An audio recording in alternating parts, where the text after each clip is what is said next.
Tengo muchas preguntas para ti porque digo, quiero aprovechar, tenía curiosidad para que nos contaras un poco qué es lo que ocurre dentro nuestro en el sistema nervioso con el tema de las emociones, porque ahora pues también está muy de moda el tema de la inteligencia emocional, de la regulación emocional, qué hago cuando tengo ansiedad, qué hago cuando tengo enfado, cuando tengo ira, la gente que es muy impulsiva, que no se puede controlar. Y claro, hay varias técnicas en psicología, pero creo que es muy interesante saber qué está pasando por dentro, ¿no? En cada emoción que experimentamos y qué pasa dentro en nuestras hormonas, en neurotransmisores. Claro, bueno, es un tema bastante amplio, muy interesante, que voy a tratar de resumir de esta forma. Los seres humanos actualmente tenemos esta idea un poco errónea de que somos seres racionales experimentando procesos emocionales. Eso es lo que nos han dicho, que somos racionales y vivimos procesos emocionales, cuando la realidad es muy distinta, es al revés. Somos seres emocionales viviendo procesos racionales. Los seres humanos no somos propiamente racionales. Gran parte de nuestro comportamiento es un tanto automático, se basa en una serie de patrones de hábitos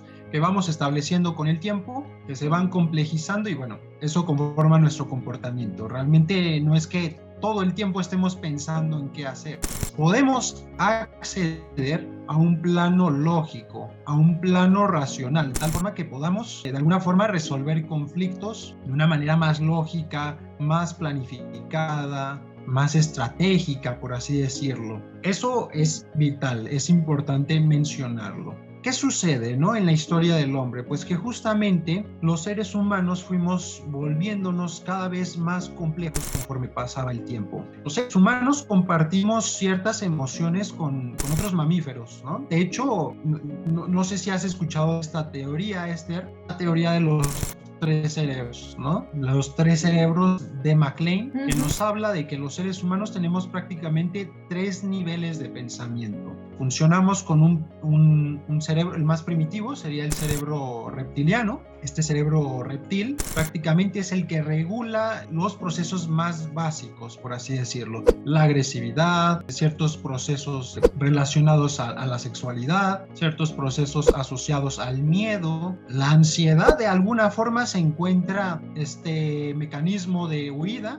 o de lucha. Normalmente cuando tenemos, por ejemplo, ataques de pánico, tenemos estas respuestas, ¿no? Se activan estos mecanismos en este cerebro, en donde no sabemos si queremos salir corriendo o queremos pelear con algo. Entonces, bueno, eso en un nivel pues muy primitivo. Conforme fue pasando el tiempo, pues los seres humanos comenzamos a complejizarnos más y empezamos a desarrollar otro tipo de emociones más complejas. Decimos de hecho que los seres humanos tenemos 6 emociones básicas. Estas son de planta y las compartimos con otros animales. Una sería la alegría, otra sería el miedo, la ira, la sorpresa, posteriormente seguiría ¿Asco puede ser? el asco y hay otra, ¿no? Bueno, no te preocupes. Bueno, se me han ido en este momento, ¿no? Algo justamente en mi cerebro no está funcionando tan bien en este instante, pero justamente estas emociones muy básicas las compartimos con otros mamíferos. Podemos verlo bastante bien con ciertos perros, con los gatos, ciertos tipos de chimpancés. Pareciera que emocionalmente tienen unas respuestas muy parecidas a nosotros. ¿Qué sucede? Que nosotros, aparte de tener estas emociones, pues tenemos una capacidad de generar un apego, ¿no? De hecho, yo diría que las emociones nos sirven para poder vincularnos, para poder lidiar con nuestro entorno. Entonces, justamente, cuando tenemos un apego, pues prácticamente vamos estructurando emociones más complejas. Algunas de estas se van combinando. La alegría se puede combinar a lo mejor con la sorpresa. Y ahí podríamos a lo mejor hablar de euforia, por ejemplo, ¿no? Que es una emoción más compleja que la misma alegría. El resentimiento podría ser una mezcla entre el enojo y la tristeza. Entonces, hablamos de 5 o 6 emociones básicas y estas se van complejizando de tal forma que vamos generando emociones mucho más complejas. Y bueno, estas emociones cada vez más complejas producen procesos más complejos, evidentemente a nivel cerebral. Obviamente, conforme se va complejizando nuestro cerebro, conforme se van complejizando estos procesos, pues vamos generando nuevas dinámicas bioquímicas, ¿sí? Las dinámicas bioquímicas de alguna forma forma son las que generan y mantienen las emociones. Entonces, bueno, para no seguir debrayando tanto en el tema, ¿no, Esther?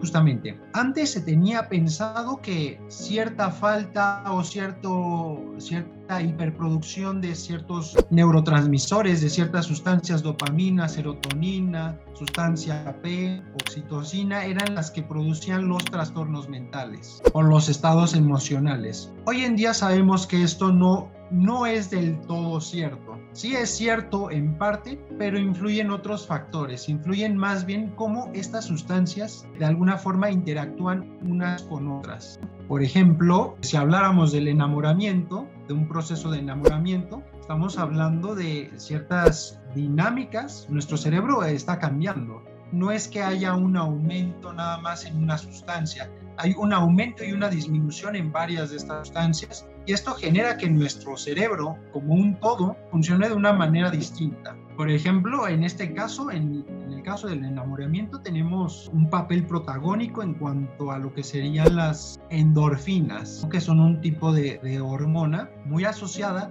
a la capacidad de apego, a la capacidad de alguna forma de generar un puente con el otro, una interacción con la otra persona. Entonces, bueno, pues justamente cuando hablamos de comportamientos, cuando hablamos de conductas, ya sean patológicas o conductas normales, sanas, saludables, no solo estamos hablando de una o dos sustancias que están funcionando en nuestro cerebro, estamos hablando de muchas sustancias que están trabajando en nuestro cerebro y que están cambiando cómo nuestro cerebro está funcionando de alguna manera. Para ver más vídeos de psicología o desarrollo personal, entra en mi canal de YouTube o en mi Instagram, Esther Psicóloga a tu lado.